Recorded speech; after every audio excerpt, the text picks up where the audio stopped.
심용환의 근현대사 똑바로 보기. 여기저기서 개헌 이야기가 나옵니다. 광장에서 국민들이 촛불을 들었던 이유가 개헌 때문이었나요? 개헌을 주장하는 이들은 국민이 아니라 국회의원들이 대부분입니다. 헌법은 국민이 만드는 것이기 때문에 개헌을 해야 한다면 당연히 국민적 요구 가운데 개헌 이야기가 나와야 합니다. 그래서 준비해 보았습니다. 개헌? 정말 하고 싶으면 이익균정권 조항부터 추가하라 편입니다.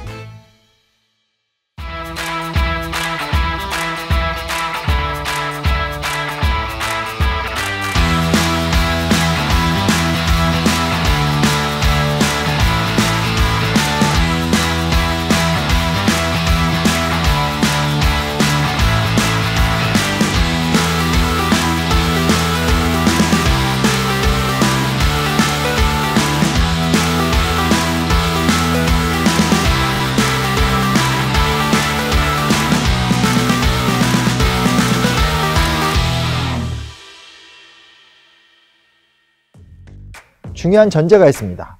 헌법은 권력구조가 아니라 국민의 기본권을 정리한 문서라는 점입니다. 그렇기 때문에 헌법은 무엇보다도 대한민국은 민주공화국임을 선언하고 있으며 문서의 3분의 2가량이 국민의 기본권, 노동권, 사회권 등의 각종 권리를 정리한 문서입니다. 만약 개헌을 해야 한다면 기본권, 노동권, 사회권 같은 국민적 권익을 위한 논의가 우선시되어야 한단 말입니다. 1948년 우리나라 최초의 헌법이 만들어지던 그해 국회의원들은 무엇을 고민했을까요? 또한 제헌헌법에는 어떤 조항이 담겨져 있을까요? 당시 국회 속기록을 뒤져보면 놀랍게도 노동자의 권리에 대한 이야기가 많습니다. 제2장 국민의 권리 의무 제18조는 근로자의 단결, 단체 교섭과 단체 행동의 자유는 법률의 범위 내에서 보장된다입니다. 헌법의 초안을 쓴 유진호는 헌법 제18조 상의 단체 행동의 자유가 파업의 자유까지도 포함하는 것이라고 말합니다.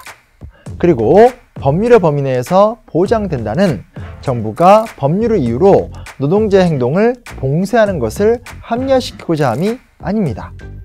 유진호는 선진국가의 예를 보면 단번에 파업으로 들어가는 것이 아니고 여러 조정 절차 등의 과정을 거친 후 최종 수단으로 파업으로 나가기 때문에 그 과정을 법률이 보장해야 한다는 의미로 문장을 다듬었다고 분명히 밝혔습니다. 무엇보다 가장 흥미로운 부분은 이익균정권 논쟁입니다. 김영동 의원은 일제 폐망 이유를 노동자에 대한 처우 문제에서 찾을 정도로 제헌국회에서 노동 문제는 큰 화두가 되었습니다. 문시환 의원 역시 조선의 근로자를 임금 노예로 취급해온 결과 수많은 문제가 생겼다고 지적합니다.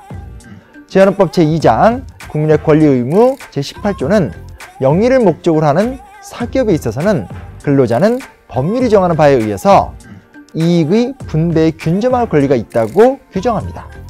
제헌국회에서의 논쟁은 이 문장을 제거하는 것이 아니라 이 문장을 어느 범위까지 적용시킬 것인가에 있었습니다. 한쪽은 노동자의 경영 참여를 주장했고 다른 쪽은 기업 이윤의 공유를 주장했습니다. 노동자의 경영 참여에 대해서는 문시환 의원이 가장 적극적이었습니다. 독일 헌법 156조와 이탈리아 헌법 155조의 근거가 있고 공산주의나 사회주의를 본받는 것도 아니기 때문에 자본가가 크게 양보하는 태도를 취해서 노동자의 적극적인 경영 참여를 이끌어서 산업 부흥을 일구자는 것이 핵심 주장이었습니다. 장홍염 의원도 생산력 고치 일환으로 문시환 의원의 입장에 적극 동조합니다. 장홍영 의원의 경우에는 경영에 참여시킨 후 이익 배당까지 하면 노동자의 생활까지 보장된다면서 경영 참여와 이윤 공유를 함께 이루어야 한다고까지 주장합니다. 대한민국의 경제 질서는 모든 국민에게 생활의 기본적 수요를 충족할 수 있게 하는 사회 정의의 실현과 균형 있는 국민 경제의 발전에 기함을 기본으로 한다. 각인의 경제상 자유는 이 한계 내에서 보장한다. 제헌헌법 제6장 84조 내용입니다. 헌법기초위원회의 전문위원 유진호는 우리 헌법과 목적은 정치적 민주주의와 경제적, 사회적 민주주의와의 조화를 꾀하는 것이고 자유와 평등이라는 두 가지 가치가 모순될 때 국가 권력이 이것을 조화시키는 국가체제를 생각했다고 보충 설명합니다. 개헌할 수 있습니다. 한다면 무엇부터 바꿔야 할까요? 양극화 현상과 재벌 독점 현상이 극심한 지금, 재헌헌법에 담겨있던 이익균정권 조항의 부활이 우선되어야 할 것입니다. 헌법은 국회의원의 권력 노름이 아니라 국민의 생활세계를 지키는 가장 중요한 보루입니다. 그것을 우리 모두가 반드시 알아야 할 때입니다.